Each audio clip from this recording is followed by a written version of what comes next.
I want you to imagine this. It is November, 1923. You are standing in a cramped apartment in Berlin. The windows are frosted over with a thick, unyielding layer of ice. The air inside is so cold you can see your own breath hanging in the stagnant room like a ghost. There is a smell in the air. It is distinctive, acrid, chemical. It is the smell of burning ink and high-quality linen paper. In the corner, a woman is kneeling before a cast-iron stove. Beside her sits a wheelbarrow. It is piled high, overflowing with crisp blue banknotes. Millions of marks. Billions. Enough money to buy a factory just 3 years prior. Enough money to buy a city block 10 years before that. But today, she is not counting it. She is not depositing it. She is grabbing handfuls of it, bricks of currency bound in paper straps, and she is shoving them into the fire. She watches the flames lick the edges of the denomination. 100 million marks, gone in a flash of orange heat. She throws in another billion. The room gets slightly warmer. This is the only rational economic decision left to her. The caloric value of the paper, the physical heat energy contained in the wood pulp, is now worth more than the exchange value printed on the face of the note. The money has died. It has ceased to be a store of value and has reverted to its raw material state. Just paper. Just kindling. Now, snap back to the present. I want you to hold that image in your mind because what you are looking at is not history. It is a forecast. It is a preview. This is not dystopian fiction. This is forensic science. And what we are doing here today is not a market update. We are not looking at charts to see if crypto is going to the moon or if the S&P 500 will rally. We are performing an autopsy. I am a financial forensic expert. My job is not to tell you what stocks to buy. My job is to examine the corpse of an economic system that has already suffered a fatal injury, even if the body is still twitching. We are standing in the morgue. The room is sterile. The lights are fluorescent and humming, and on the stainless steel slab in front of us lies the global economy. Most people, your neighbors, your colleagues, the talking heads on cable news, they look at this patient and they see life. They see the stock market hitting all-time highs and they call it health. They see real estate prices climbing and they call it growth. They see credit card limits expanding and they call it prosperity. They are wrong. They are looking at the rouge on the cheeks of a corpse. What we are witnessing is a phenomenon I call the nominal illusion. This is the first cut of our autopsy, the Y incision. We are peeling back the skin to see the rot underneath. The nominal illusion is the most dangerous psychological trick ever played on the human race. It is the belief that because the numbers in your bank account are getting bigger, you are getting richer. But let's look at the toxicology report. If your house doubled in price over the last 10 years, but the cost of bread, energy, insurance, and taxes tripled, did you make money? Or did the currency you measure your life in simply bleed to death? The number went up. The value went down. That is the illusion. You are being sedated by the rising tide of nominal digits, while your purchasing power drowns. The math is brutal. It does not care about your feelings. It does not care about your political affiliation. It only cares about solvency. And right now, the toxicology report shows a lethal dose of debt. We're looking at a system where the interest payments on the national debt are consuming the tax revenue faster than the government can collect it. In forensic terms, this is terminal necrosis. The tissue is dead. The blood flow, the liquidity, is artificial. It is being pumped in by central banks in a desperate attempt to keep the body warm. They print trillions. They inject it into the veins of the market. and for a moment, the patient's eyes flutter.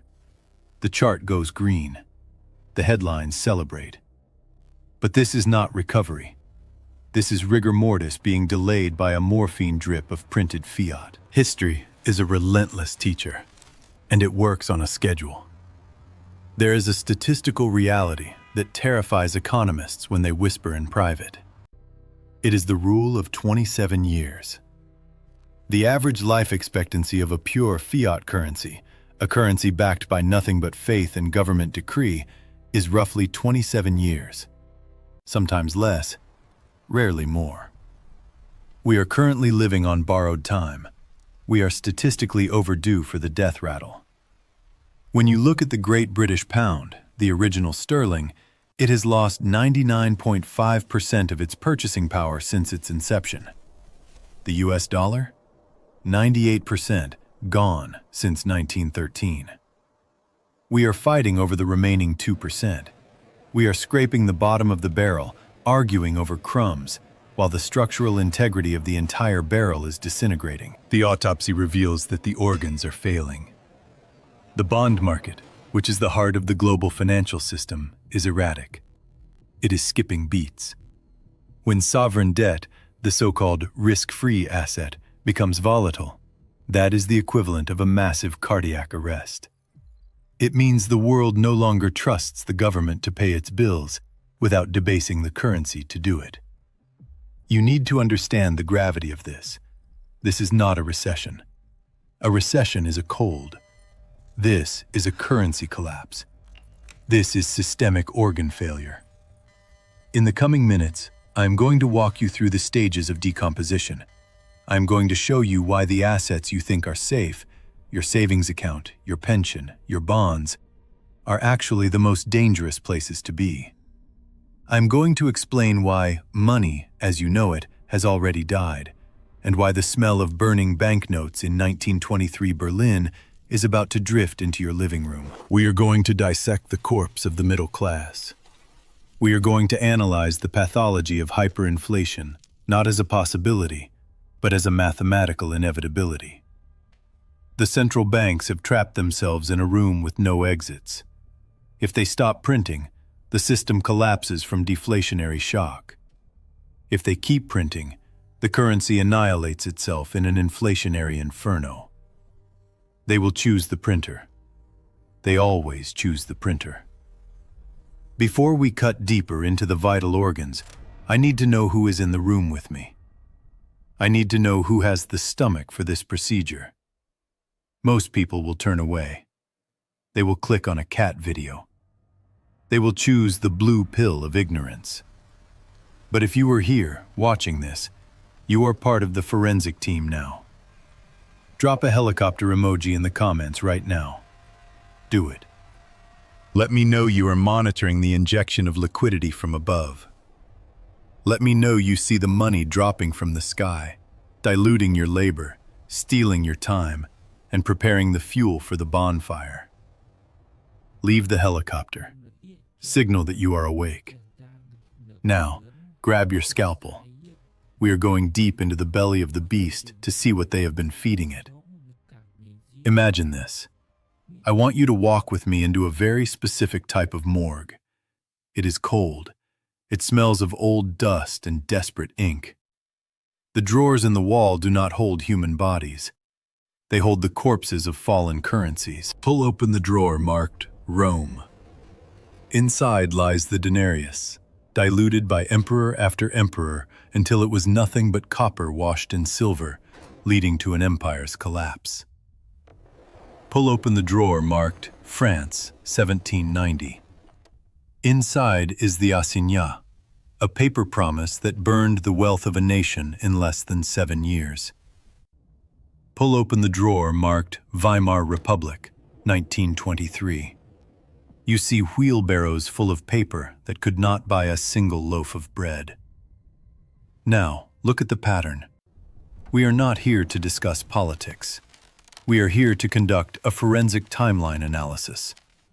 When you strip away the flags and the anthems and the faces of presidents, you are left with a brutal, undeniable mathematical constant. The average life expectancy of a fiat currency is 27 years.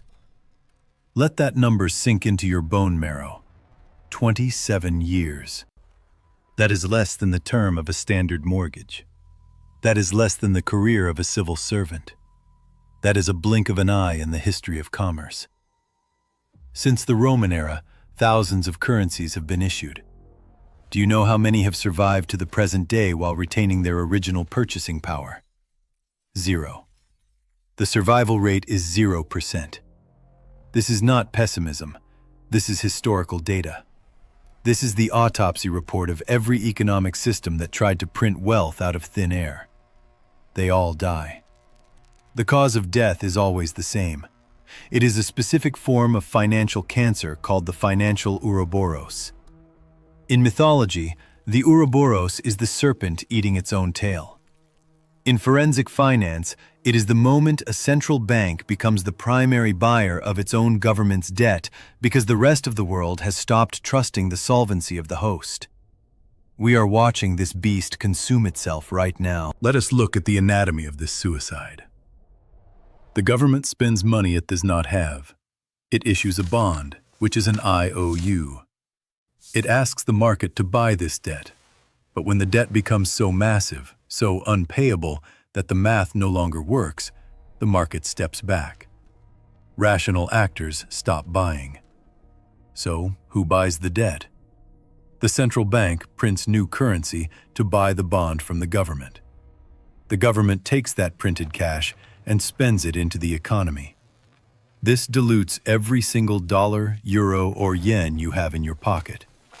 They are stealing the value of your labor to feed the mouth of the snake.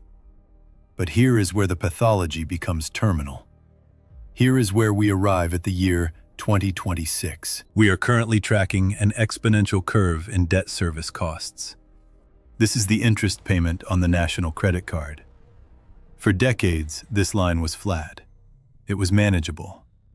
But in a high interest rate environment, combined with a debt load that defies human comprehension, that line has gone vertical.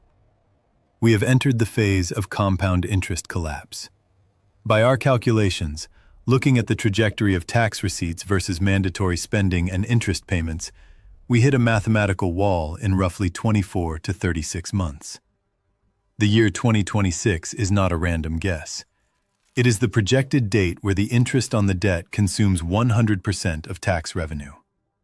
Think about what that means. It means every penny you pay in taxes, every penny your neighbor pays, every penny stripped from every paycheck in the entire nation will go solely to paying the interest on past mistakes. Nothing is left for roads, nothing for the military, nothing for social programs, nothing for the grid. 0. When a nation reaches this point, it has only two choices.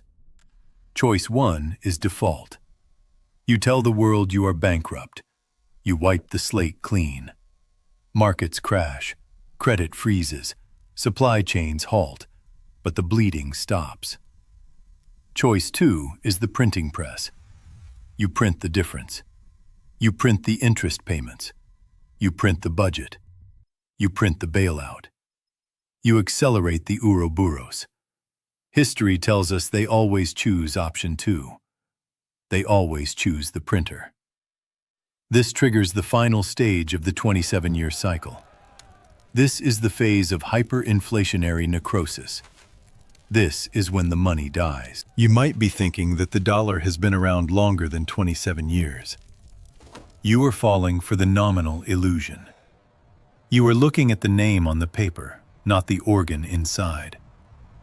The dollar that existed before 1971 was backed by gold. It was a certificate of deposit. That currency died on August 15, 1971. It was murdered and replaced by a fiat imposter with the same name. Do the math. 1971 plus 27 equals 1998. What happened in the late 90s? We saw the destabilization of the global monetary order, the Asian financial crisis, the beginning of extreme leverage, and the frantic printing that led to the dot-com bubble and everything that followed. We have been living on life support, pumping adrenaline into a corpse, extending the timeline through artificial zero-interest rate policies since 2008. We are now in overtime. We are in the statistical anomaly zone. The rubber band is stretched so tight that you can hear the fibers snapping. The forensic evidence is everywhere. Look at the price of gold in foreign currencies. It is making all-time highs. That is not gold going up. That is the currency going down into the grave. Look at the cost of a home. Houses did not get 4 times better in 10 years. Your money got 4 times weaker. The year 2026 is the expiration date on the illusion. When the interest payments exceed the income, the sovereign entity is clinically dead. It is walking around, it is making speeches, it is passing laws, but the blood has stopped moving. This is a mathematical lock. You cannot negotiate with compound interest. You cannot politicize arithmetic. The Ouroboros has almost finished eating its tail.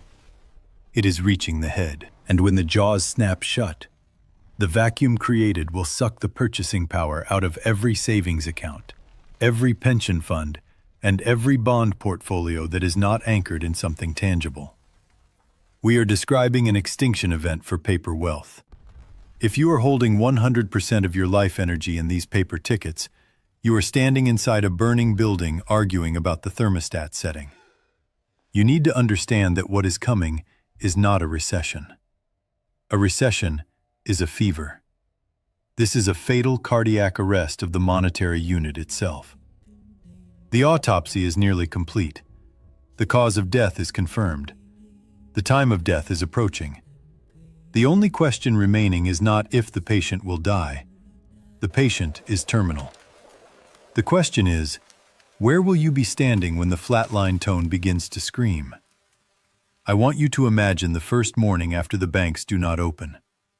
The notifications on your phone have stopped because the grid is intermittent. You walk to the local grocery store, not out of panic, but out of a gnawing curiosity.